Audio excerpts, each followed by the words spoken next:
तो आज अपन डिस्कस करने वाले हैं MongoDB एग्रीगेशन के बारे में। What is aggregation, why we need to use it and what are the different stages of aggregation pipeline. Clear है? सो पहले स्टार्ट करते हैं। तो सबसे पहले बेसिक रियल टाइम रिक्वायरमेंट समझते हैं होता क्या है एग्रीगेशन। लेट्स सपोज कोई ई कॉमर्स वेबसाइट है, उस ई कॉमर्स वेबसाइट पे लिस्ट ऑफ प्रोडक्ट्स, यहाँ पे अपन देख सकते हैं लिस्ट ऑफ प्रोडक्ट्स आ रहे हैं। अब मेरे को डेटा से स्पेसिफिक कैटेगरीज वाइज डेटा चाहिए या स्पेसिफिक ब्रांड वाइज डेटा चाहिए। तो मुझे जो अभी बहुत सारा डेटा दिख रहा है ऑल कैटेगरीज के बेस पे वो नहीं चाहिए, मुझे स्पेसिफिक कैटेगरी का डेटा चाहिए। लेट्स सपोज मुझे इलेक्ट्रॉनिक्स का आइटम चाहिए। तो जैसे ही मैंने इलेक्ट्रॉनिक्स का आइटम को क्लिक किया और यहाँ पे सर्च किया, तो मेरे को सारी डिटेल जो दिखेंगी वो ओनली मुझे इलेक्ट्रॉनिक्स आइटम की डिटेल्स दिखेंगी। क्लियर है? चाहे उसमें कंप्यूटर लैपटॉप हो गया, कंप्यूटर होगा, मोबाइल फोन्स हो गया, या मैं मोबाइल्स पे क्लिक करूंगा तो मेरे को ओनली मोबाइल से रिलेटेड इन्फॉर्मेशन यहाँ पे दिखेंगी। तो होता क्या है हमारे, अगर बैकएंड में सोचे तो हमारे पास एक प्रोडक्ट टेबल है जहाँ पे लिस्ट ऑफ प्रोडक्ट पड़े हुए हैं। उसमें क्लोथिंग भी हो सकता है, कैमरा भी हो सकता है, मोबाइल फोन भी हो सकते हैं। लेकिन बेस्ड ऑन कैटेगरी जब भी अपन सेलेक्ट कर रहे हैं, स्पेसिफिक कैटेगरी का डेटा अपने को आ रहा है। Is it clear for you? Perfect. Now अब आगे बढ़ते हैं, हम इसको कैसे डिजाइन करेंगे। सबसे पहले डेटा डिजाइन करेंगे, देन उसमें एग्रीगेट लगाएंगे। क्लियर है? तो whenever we need to summarize the data, we need to calculate the data, we need to perform a grouping of data, right?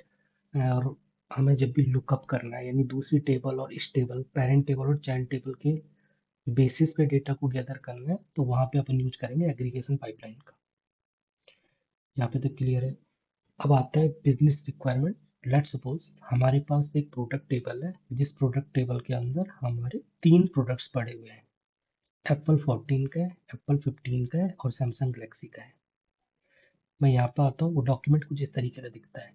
Her product के पास एक आईडी होगी, नेम होगा, किस ब्रांड का है वो होगा, उसका प्राइस होगा, क्या वो प्रोडक्ट अवेलेबल है या नहीं है, उसकी रेटिंग होगी और उसकी कैटेगरीज होंगी। जो भी कैटेगरीज मैंने दिखाई, इधर इट फ्रॉम द इलेक्ट्रॉनिक्स, और वो दो दो कैटेगरीज को बिलोंग कर सकता है, राइट? लाइक मेरा आईफोन है, तो वो इलेक्ट्रॉनिक्स की कैटेगरी में भी आएगा और मोबाइल की कैटेगरी में आएगा। दैट्स वाई कि मैंने कैटेगरीज यहाँ पे दो रखी हुई है। सेम वे में मैंने वेरिएंट्स रखे हुए हैं कि उस कौन कौन से कलर, कौन कौन से स्टोरेज वाइज वो प्रोडक्ट अवेलेबल है। और सेम थिंग एक हाईलाइट करके बनाया हुआ है जिसमें कौन सी की कॉन्सेप्ट दिए हुए हैं कि वो 5G है, उसके साथ A17 चिप है, ओलेड है, ये सारी डिटेल है। तो अपन अब वापस अपनी रिक्वायरमेंट पे आते हैं। 3 प्रोडक्ट है, हम 3 प्रोडक्ट बना लेते हैं। तो मैं ऑलरेडी ये एरे में लिखा हुआ है, मैं यहाँ से लेके और यहाँ तक इसको क्या कर लेता हूँ, कॉपी कर लेता हूँ। मैं क्या अपने मोंगो कंपास पे जाता हूँ, प्रोडक्ट डॉक्यूमेंट के अंदर आया, मोंगो डीबी सेल को ओपन किया, सबसे पहले डेटा को इंसर्ट कर लेता हूँ। ऑलरेडी नो दैट इंसर्ट, क्योंकि मैनी प्रोडक्ट्स को इंसर्ट कर रहे हैं, इंसर्ट मैनी लगा लेंगे, इस तरीके का फंक्शन लगा लेंगे और इसके अंदर हम एरे के साथ सारी डिटेल्स को लिख लेंगे। और जैसे ही इंटर प्रेस करूँगा, मेरे 3 प्रोडक्ट क्रिएट हो चुके हैं। अगर मैं यहाँ पे वापस आऊँ और इसको फाइंड करूँ तो 3 प्रोडक्ट मेरे मिल गए। यहाँ पे तक क्लियर है? अब आता है, मैंने एक चीट शीट बनाई हुई है एग्रीगेशन के रिलेटेड। जब भी हम एग्रीगेशन पाइपलाइन की बात करते हैं, उसमें हम मल्टीपल स्टेजेस के बेस पे डेटा को फिल्टर आउट कर सकते हैं। लाइक एक स्टेज होगी मैच। तो ये मैच क्या काम करता है, यहाँ पे पर्पस लिखा हुआ है, filter the documents like where condition in MySQL, Oracle, जहाँ पे भी अपन यूज करते हैं। अपन क्या लिखते थे, select all from user table where name is equal to something, right? तो यहाँ पे कैसे लिखेंगे, या मोंगोडीबी में पाइपलाइन बनाएंगे, स्टेज लिखेंगे मैच की, और मैच के अंदर फील्ड का नेम देंगे, और जिस वैल्यू के बेस पे आपको क्या करना है, मैच करना है, फिल्टर आउट करना है डेटा को, उसकी वैल्यू लिख लेंगे। क्लियर है? तो मैं मैच वाले को सबसे पहले यूज करता हूँ। तो अपन आते हैं मोंगो कंपास के अंदर, मैं एग्रीगेशन पे जाता हूँ और यहाँ पे मैं सेलेक्ट कर दूंगा टेक्स्ट को। ओके, ऑलरेडी सेलेक्टेड है। तो मोंगो कंपास के अंदर एग्रीगेशन में जब भी आएंगे, मैंने क्या, एग्रीगेशन मल्टीपल स्टेजेस को लेता है। तो मल्टीपल स्टेजेस बोले तो एरे, राइट? उस एरे के अंदर क्या आएगा, उस एरे के अंदर ये जो चीट शीट में दिया है, इनमें से एक भी आ सकता है, दो भी आ सकता है, मल्टीपल भी आ सकता है। तो मैं अभी एक को लेके चलता हूँ, मेरे को सिर्फ स्टेज लगानी है मैच वाली।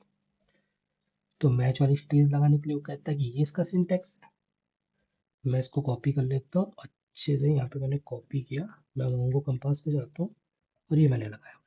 एक ऑब्जेक्ट बनता है, क्योंकि एग्रीगेशन पाइपलाइन के अंदर स्टेज होता है, हर स्टेज का एक वैल्यू होती है जिसकी वैल्यू मैच है। मैच करना है कौन से फील्ड पे, ब्रांड फील्ड पे, एप्पल के बेस पे डेटा निकालना है। तो मेरे को 2 डॉक्यूमेंट मिल गए। हमारे पास कितने डॉक्यूमेंट थे टोटल? 3 डॉक्यूमेंट थे। आईफोन 14 था, आईफोन 15 था, दोनों एप्पल ब्रांड के थे, और एक सैमसंग था, सैमसंग ब्रांड का था। लेकिन जब मैंने एग्रीगेशन चलाया, जब मैंने एप्पल पास किया, तो मेरे को 2 डॉक्यूमेंट रिटर्न हुआ। एक्सपेक्टेड। अगर मैं ब्रांड को चेंज करके सैमसंग कर लेता हूँ, तो मेरे को एक ही रिकॉर्ड मिलेगा। तो सिंपल सी एक स्टेज हो गई मैच स्टेज के बारे में। डन है यहाँ पे। नेक्स्ट टॉपिक में अपन अदर स्टेजेस के बारे में बात करेंगे, जो ग्रुप हो जाएगा, प्रोजेक्ट हो जाएगा, सॉर्ट हो जाएगा, सारी चीज़ें अपन क्लियर करेंगे।